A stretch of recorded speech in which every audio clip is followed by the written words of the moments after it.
Shabbat Shalom.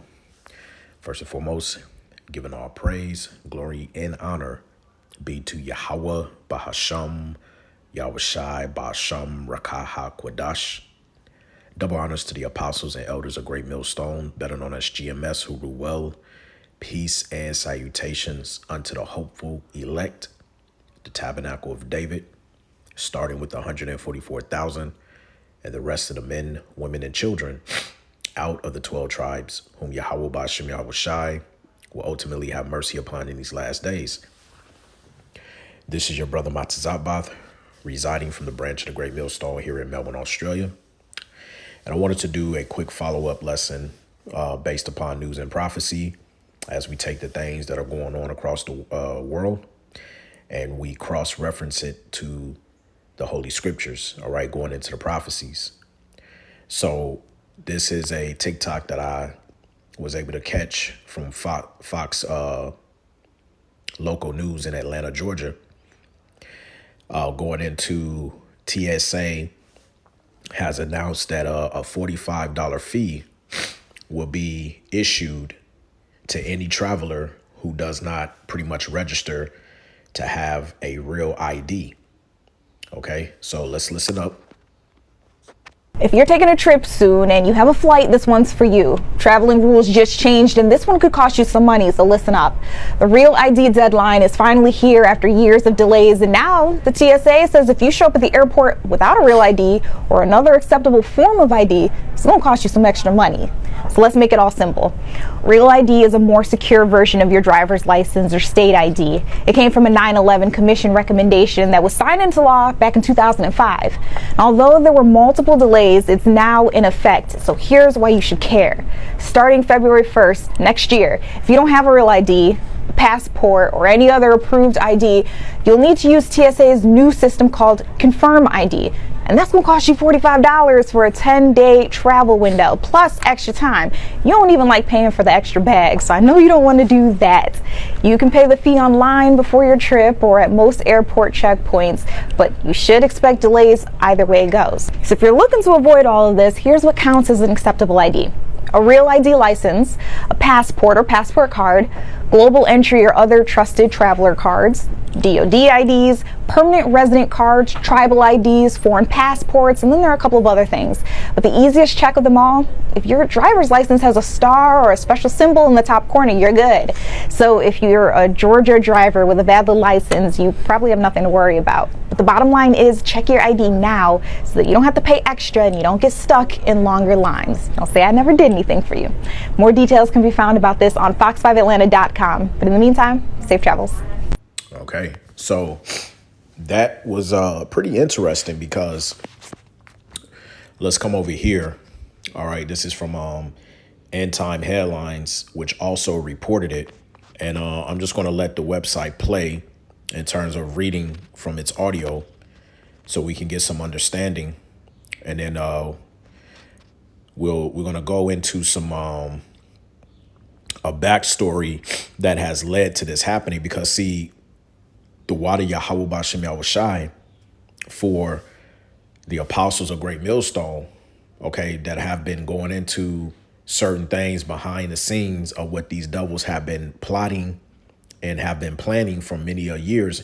And you're going to see what I mean by that, okay, because we're going to tap into a documentation, a PDF file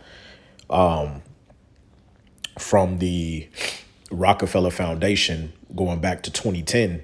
And I'm going to show you how all of this was pretty much planned. Now, one of the things that she stated, I'm going to take back, was something in regards to what happened during a time of 9/11. So let me see if I can find that again.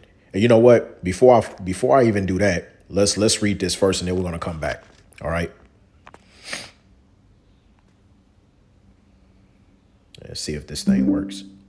TSA will begin charging $45 fee for air travelers without real ID.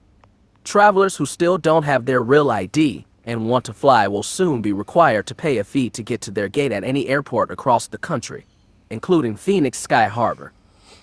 On Monday, the Transportation Security Administration introduced TSA Confirm ID, a $45 service for travelers who lack an acceptable form of identification, such as those with a lost ID or without a real ID. The service fee, which goes into effect February 1st, covers the cost of new identity verification technology, which must be paid online before boarding, federal transportation officials said. TSA officials said that paying the fee does not guarantee verification, and travelers whose identities cannot be verified may be turned away. If approved, however, the verification covers a 10-day travel period. Other acceptable forms of ID include military IDs, permanent resident cards, and photo IDs from federally recognized tribal nations. TSA also accepts digital IDs through platforms such as Apple Wallet, Google Wallet, and Samsung Wallet at more than 250 airports in the U.S. Identity checks are vital for traveler safety because they keep bad actors out of the sky, said Adam Stahl, the senior official performing the duties of deputy administrator for TSA, in a written statement. The fee can be paid online before arriving at the airport. Travelers can also pay online at the airport before entering the security line, but officials said the process may take up to 30 minutes. The vast majority of travelers present acceptable identification like real IDs and passports, but we must ensure everyone who flies is who they say they are, Stahl said. Read more. Okay, so there you have it. Now, going back to the video, she said something that kind of stood out to me, and I'm going to show you. Let's play this again. If you're taking a trip soon and you have a flight, this one's for you. Traveling rules just changed and this one could cost you some money, so listen up. The Real ID deadline is finally here after years of delays, and now the TSA says if you show up at the airport without a real ID or another acceptable form of ID, it's going to cost you some extra money. So let's make it all simple. Real ID is a more secure version of your driver's license or state ID. It came from a 9/11 Commission recommendation that was signed into law back in 2005. That part right there, a 9/11 Commission recommendation that was signed into law back in 2005. So what is she saying here? Well, basically, the year is 2025. So almost 20 years ago, or exactly 20 years ago, what she is alluding to is that this was already pre-planned. Okay. And the scripture says, let's get a precept now to start off the lesson. All right, Isaiah chapter 10 and verse 1.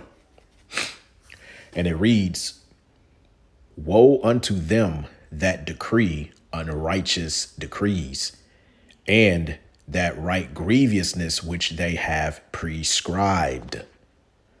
All right. So Esau has already had this in the works going back 20 years ago.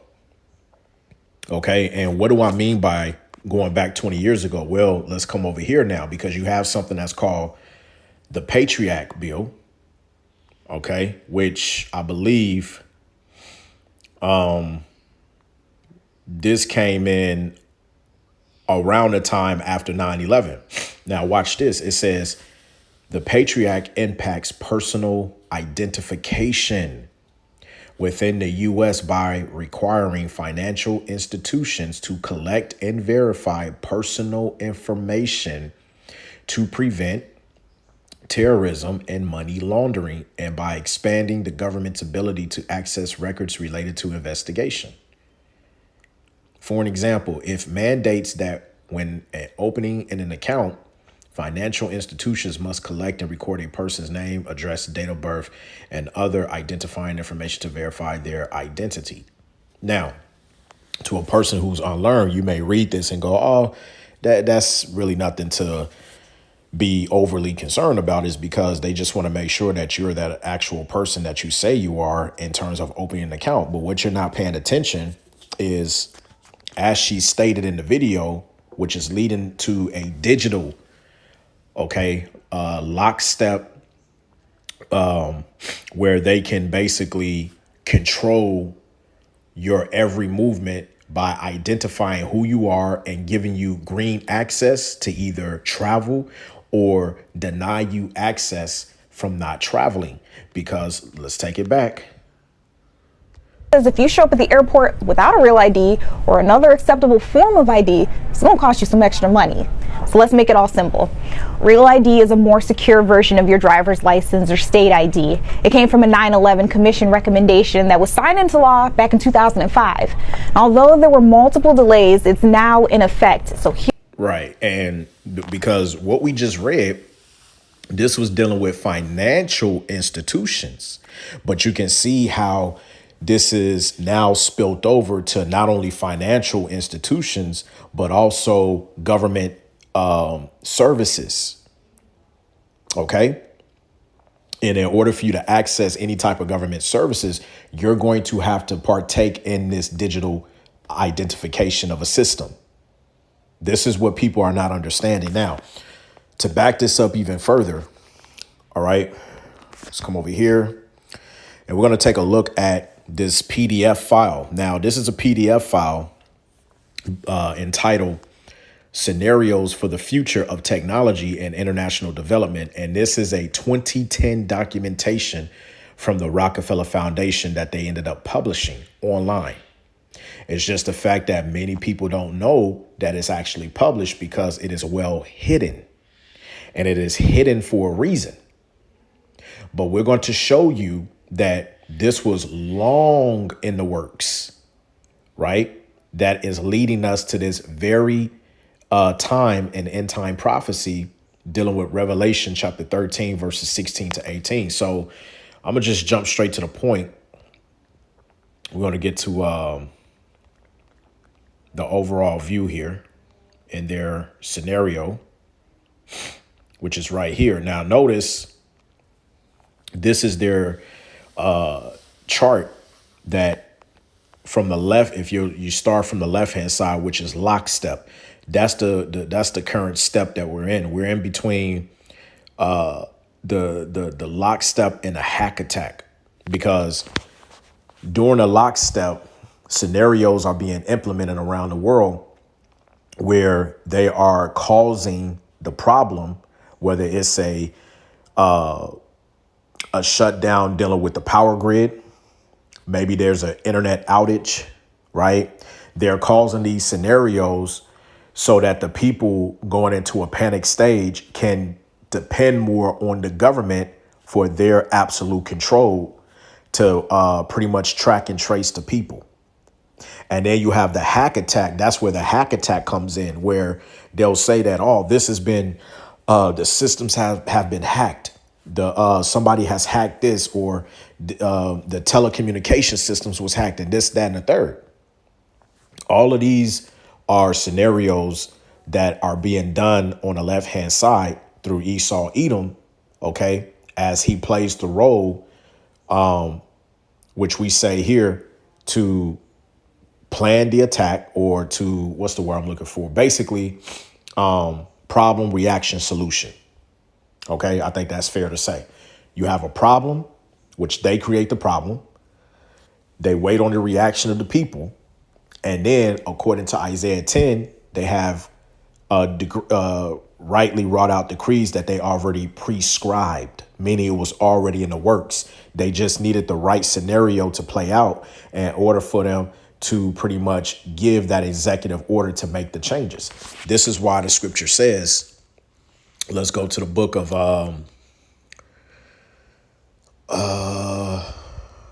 you know what? Let's get this one I'm thinking of in Psalms. I think it's Psalms. It's either Psalms 94 or 96. Let me try 94 first. Right. This is Psalms chapter 94 at verse 20. It says, shall the throne of iniquity have fellowship with thee, which frameth mischief by a law? Okay. So this is what they do. Let's get into different translation. The AMP says, can a throne of destruction be allied with you, one which frames and devises mischief by decree under the sacred name of law? You see that? So the mischief that they're now conjuring up, where they're trying to make it lawful across the land, is now you have to have a real digital ID, but they're not telling the people that prior to signing up to such of to such a thing is going to lead to them actually having total control over your whereabouts, where you're traveling to, giving you access or whatever the case may be, whether you can enter into a certain destination or not, which also goes into the 15-minute smart cities, which they are currently building as we speak. And then also when the economy crashes and the dollar goes digital, they're going to put everybody on what's called a UBI system, which is, known to be universal basic income. All right. So then the people are sleeping, man. That, you got certain, Americans waking up that are being hip to this and stuff like that. But the majority of Americans, you through. OK, you are through. All right. So let's come back here. And then I want to show you something. So as you go into Lockstep, this is one of the narratives that's currently being played out in our time. It says a world of tighter top-down government control and more authoritarian leadership with limited innovation and growing citizens' pushback, because they already suspect that is going to be a huge pushback, okay, which is going to lead to civil unrest, okay, which is also prophesied in the Bible.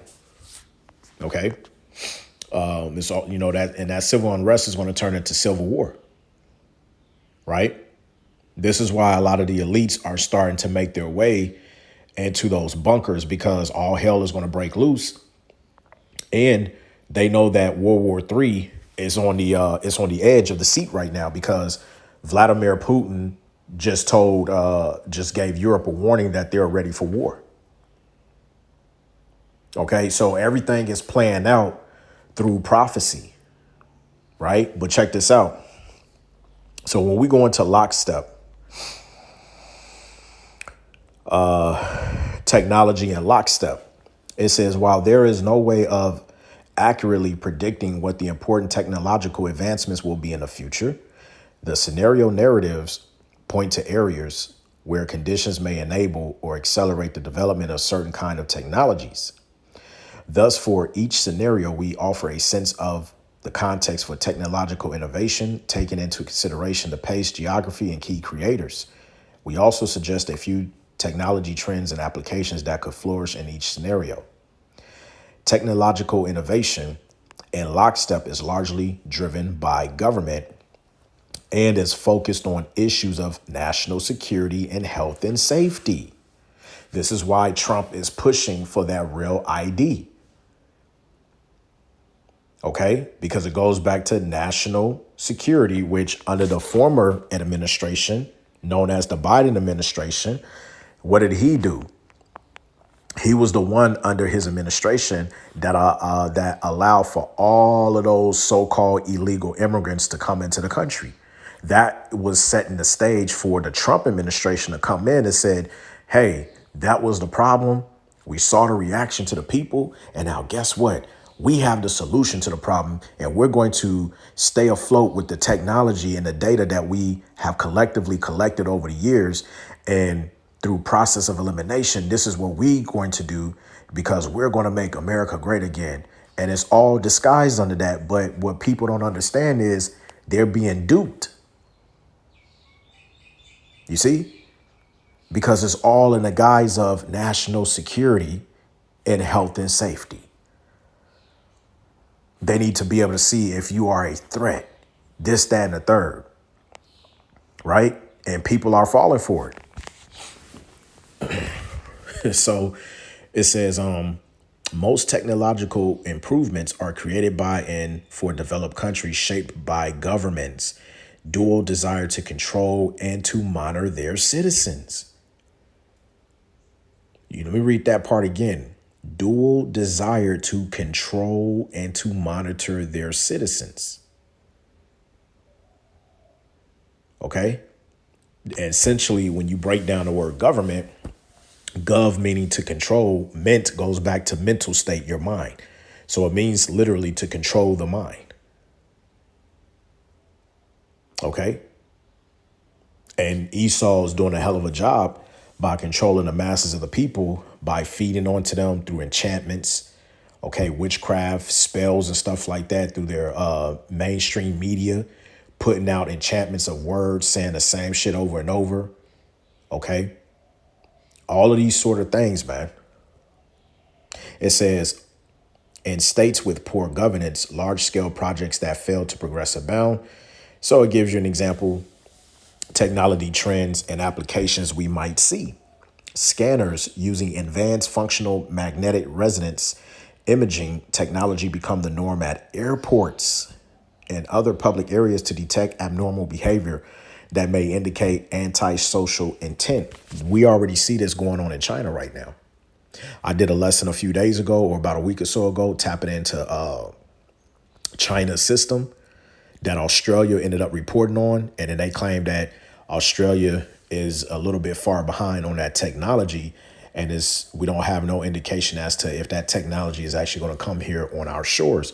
But best believe this is going to be implemented globally, because within that same video, I also showcased that Klaus Schwab from the WEF, he stated that the world can pretty much learn a thing or two from China's system, because China has that very implementive system known as the social credit score system. Okay.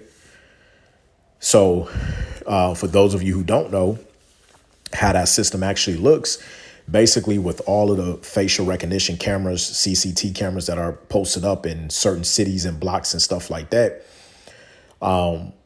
if you are within a certain distance, the camera can pick you up. And when it can solely identify you, it'll be a green square, right? But the moment your face is turned away from the camera, or if you're too close to another individual, that green square box quickly changes to red, which means that it cannot identify you, right? But then the dangers of that system is when you add AI technology to it, AI now has the power to, it can pretty much pick on you and say if you was in the wrong of doing something, and it'll fine you, or if you were not in the wrong of doing something. So this is the dangers of the beast system that we're currently in right now, because we're already in it. It's just how they want to implement it. It goes on to say,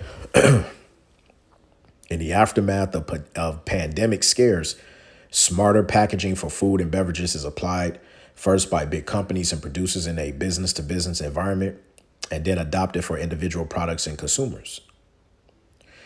It says new diagnostics are developed to detect communicable diseases. The application of health screening also changes. Screening becomes a prerequisite for release from a hospital or prison.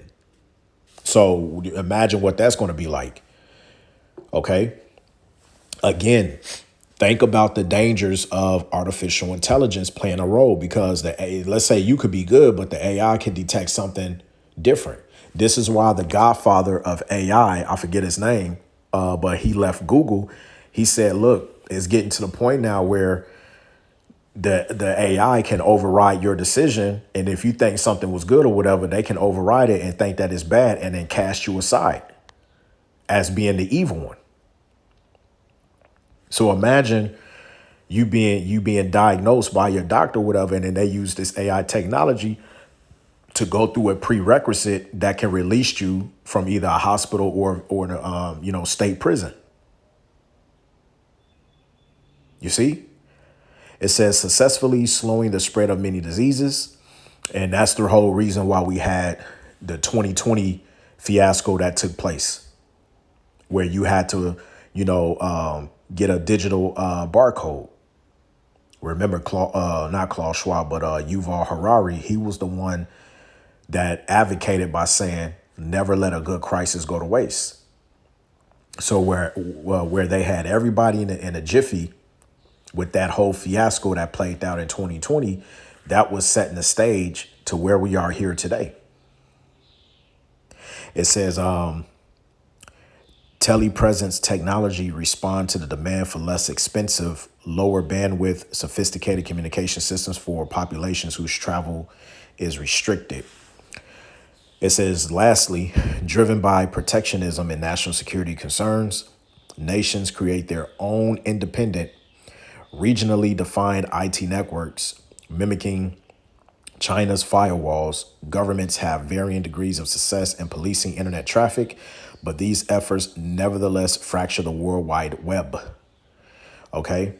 Now, to pretty much add to that, what that last dot point is saying is basically the governments are taking control and they're implementing their own strategies to pretty much start policing everyone. So to give you an example, hopefully it'll work on this phone if I show you, but if I log into my YouTube Studio app,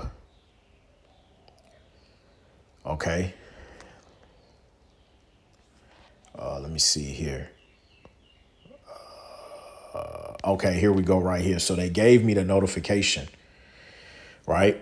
Now, here it says, now this is currently in Australia. This is not in Babylon and Great America, okay? But notice it says here, YouTube access restrictions for users under 16 in Australia.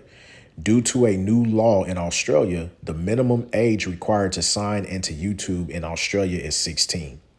This means that starting on the 10th of December, 2025, users under 16 years old will be automatically signed out from YouTube. This includes any supervised preteen and teen accounts. We recognize this has important implications for users, and we encourage you to review your options below. So, Australia is taking a stance by implementing these strategies under the guise of we need to protect our children. So anybody that's under the age of 16 and younger, they will not be able to access things like YouTube, Snapchat, Facebook, and there was a list of other apps. Okay, so it's happening. As I've stated in other videos that I've done in the past, every country is different in terms of how they want to implement these digital changes. Okay, but the end goal is that when they are ready to mandate it, everybody at the end of the day is going to end up with a microchip inside of their right hand or their hand in general, or in their forehead dealing with the Neuralink. Because it will only make sense that nobody can hack you except for the government, because they'll have control over the big cloud once everybody is integrated in that cloud via the microchip. But they'll tell you that this is for the safety of you, and you will no longer have to carry a mobile phone, cell phone, whatever, a tablet or a key card or whatever the case may be. No, you can have all of that information in this little implantable device that can go within you. But the flip side to that is they don't tell you that they're going to be the ones to access your cloud, because they're going to have everything that is trackable and traceable. Right? So let me get one more example, and then we're going to get some precepts and close out. Because, yeah, I thought this was interesting. I think I went too far. But to show you, they knew exactly what was going on. Right? Now, I want to read here at the bottom. It says, by 2025, people seem to be growing weary of so much top-down control and letting leaders and authorities make choices for them. So in the last 10 years, because remember back in 2015, when they was having all of these TED Talks and going to Geneva or Switzerland or whatever to have these secretive meetings, they already knew, well, they were well aware that 10 years from now, that they was going to cause so much chaos to where they were going to start to wear the people down. And you can actually start to see that. That's why when they went ahead back a month or two ago, when they pretty much took away everybody's benefits, snaps and stuff like that, you saw how torn the people were. So much so that they were begging the government for a solution. And this is why you have to really, if you are in this truth, you have to really examine yourself and trust in Yahweh Ba'ashem Yahweh Shai. Do not trust in, the scripture says, not to put your trust in man. Right? Let's get that.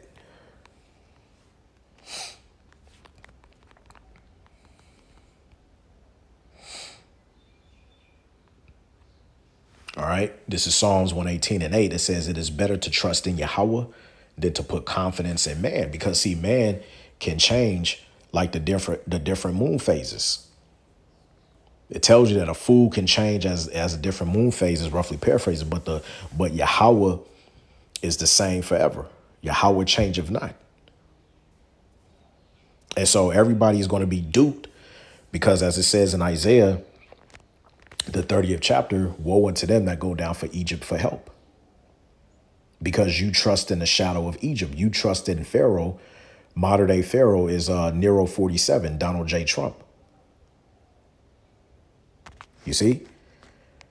But it says here back in the article, this PDF form, Salakia, it says on the other side, wherever national interests clashed with individual interests, there was conflict. And you currently see that right now. It says sporadic pushback became increasingly organized, okay, and coordinated. We have an example of that here in Australia. You have these Nazi whatever group. Then you have immigrants that have came in. They're rising up against the government because they want government assistance. They want more help. And then you have the Australians. All right, the Edomite Australians, they're raising up saying that they want their country back. They don't want the Islamic here and this, that, and the third.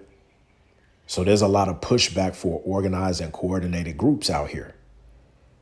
It says, as disaffected youth and people who had seen their status and opportunity slip away, largely in developing countries, incited civil unrest. This is what we see happening, not just here in Australia, but we see it happening over there in the UK. We saw how Prime Minister Starmer said that people will not be able to return to work except they have a digital ID. Right now, Trump has said to the TSA that, hey, OK, people don't want to hop on this thing that we're doing. Make their ass pay a $45 fee. You got to understand the times that we're in. Measure thou the time diligently within itself. OK, let's get that real quick. OK, I believe that's 2nd Esdras 9:1. He answered me then and said, measure thou the time diligently in itself. And when thou seest part of the signs past, which I have told thee before, then shalt thou understand that it is the very same time wherein the highest will begin to visit the world which he made. And we're seeing the signs of the time, right?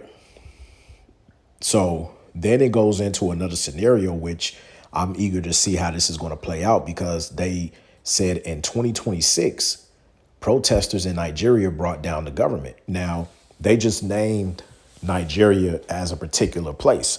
Doesn't mean that they actually are going to go with Nigeria being the actual place in the continent of Africa where this actually takes place. It could be another African country where they actually take down the government. So that remains to be seen as of next year. But nevertheless, they're saying in this scenario that protesters in Nigeria brought down the government, fed up with the entrenched cronyism and corruption. Salakia, if I mispronounced that.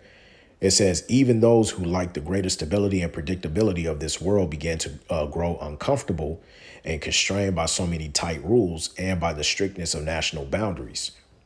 The feeling lingered that sooner or later, something would inevitably upset the neat order that the world's governments had worked so hard to establish. So I believe truly 2026 is going to be the year where all hell breaks loose. That's going to be the year where Edom is going to turn up the fire on the stove, and shit is about to start bubbling, like boiling out of control. Because remember, they have the Project 2030. So they pretty much got about 4 years left. Okay. They got 4 years left, man. So don't be surprised if these devils start really showing their horns come 2026. Right. And so it's because of that, scenario of a particular country. Like I said, even though they put Nigeria, I'm not saying that that's going to happen. They're just giving scenarios as to what they would like to see happen. So don't be surprised if next year you see a particular country whose citizens, through civil unrest, rises up to shut down a government, to cause chaos. Okay. And so all of this leads back to what we see here, going into having a real ID, because see, now they can start to identify people who have been causing problems and pushbacks. This is really what this is going into, if you have eyes to see and ears to hear. Okay, so let's get a few precepts and then close out. I want to get the book of 2 Corinthians 2:11. And it says, lest Satan should get an advantage of us, for we are not ignorant of his devices. Okay, and devices goes into his plans, his plotting, him scheming on things to get one over us. This is why the scripture says in Matthew 28 that we should always Matthew 26, I think it is, Salakia, and 40, right. This is Matthew 26 and 41. It says, watch and pray that ye enter not into temptation. The spirit indeed is willing, but the flesh is weak. You got to pay attention to what's going on, because you can get caught up out there trusting and believing in this devil, because now that he has total control over all the resources, which is another thing, because if you decide to take that MOTB just to save your life, like Yahushua said, he that saveth his life shall lose it, but he that loseth his life for my name's sake shall find it. Okay, part of you finding your life is you trusting in his system, because in order for you to participate within the beast system, you're going to have to take that chip. Esau is going to control all of the resources on the planet through the means of that chip, because you will not be able to buy and sell. So anything that you so desperately lack that turns into a transaction, you will not be able to transact unless you are chipped within the society. Hence why you should be praying that Yahweh B'Shem Yahushai sees you all the way through to endure all the way up until the end, to guide you. Right? As the scripture says, let's get that in 1 Corinthians, the first chapter, or actually, no, 1 Corinthians 10 and 13. I think that's the one I want. Right. It says, there have no temptation taken you but such as is common to man. But Yahweh B'Shem Yahushai is faithful, who will not suffer you to be tempted above that ye are able, but will with the temptation also make a way to escape, that ye may be able to bear it. So with you being pressured to enter into such a system, just remember at the end of the day that Yahweh B'Shem Yahushai is with us if we truly trust in him and have faith. Because like the elder Yashawamba always says, you're going to have to step into some unbelievable faith when all hell breaks loose and they mandate that chip and they force everybody to get this digital ID. Because your digital ID will be in the form of that microchip. That's how they're going to identify you. That's the end goal. But we just read Yahweh through his son Yahweh Shai, with that same temptation, can easily make a way for you to escape. So you're going to have to stand 10 toes when this shit goes down, man. And you will be tested beyond measure. But he just said, okay, he's not going to, suffer you to be tempted above that which you are not able to get through. So all of us are going to have different measures of faith during that day. But you have to really trust and dig deep and not be afraid. The scripture says in Wisdom of Solomon about fear, right? Because it's been a while since I brought this out. Let me see. Wisdom of Solomon. Let me see. Let me type this in. Yeah, Wisdom of Solomon 17 and 12. For fear is nothing else but a betraying of the securest which reason offered. In other words, you only fear because you don't really trust in the person that said that they was going to help you, because you fear where the help is going to come. So this is why you see a lot of the brothers, they always say, make sure you are in good standing with Yahweh Ba'ashem Yahushua. And you do that by praying, fasting, reading. Dedicate yourself to reading. Because the more you read, the more you start to tap into that spirit on relying and trusting in Yahweh Ba'ashem Yahushua. Okay? You know, Elder Yashawama from GMS Dallas speaks about it all the time. Get into the habit of thanking Yahweh Ba'ashem Yahushua. Wait, the first thing you should do in the morning is, as soon as you get up, before you do anything, even before you look on your phone, pray. It's the little things that we take for granted. The scripture says pray without ceasing, man. You have to constantly be in prayer. You know? Let's get Psalms 37 and 7, one of my favorites. It says, rest in Yahweh. And how do you rest in Yahweh? Okay? By you rest in Yahweh by taking heed to this word. Because the scripture says in Isaiah 33 and 6, wisdom and knowledge should be the stability of thy time. So your stableness comes from knowing this truth. There's another scripture in the New Testament that talks about take rest with us, roughly paraphrasing, right? You rest in knowing this truth because this is your hope. It says, rest in Yahweh Ba'ashem Yahushua and wait patiently for him. Fret not thyself because of him who prospereth in his way, because of the man who bringeth wicked devices to pass. And this is a wicked device that's coming to pass, whether you like it or not. Okay? So you have to understand, again, the times that we're in. So we're going to end it with this, because this is the times we're in. Revelation 13 and 16. And he causeth all, both small and great, rich and poor, free and bond. Doesn't matter what your status is here on the planet Earth, to receive a mark in their right hand or in their foreheads. That mark goes into a charagma, which is the Greek word, which really means an incision or graving image. Okay. It says, verse 17, and that no man might buy or sell save he that had the mark of the name of the beast or the number of his name, which lets us know that this is a physical mark that without it, you will not be able to transact within this society. So you physically are going to have to take something. Verse 18, here is wisdom.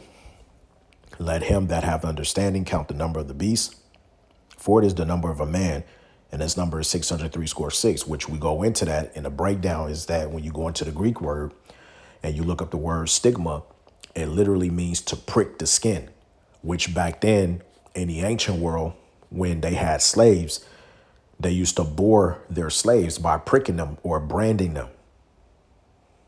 Now, the Bible speaks about there is no new thing under the sun.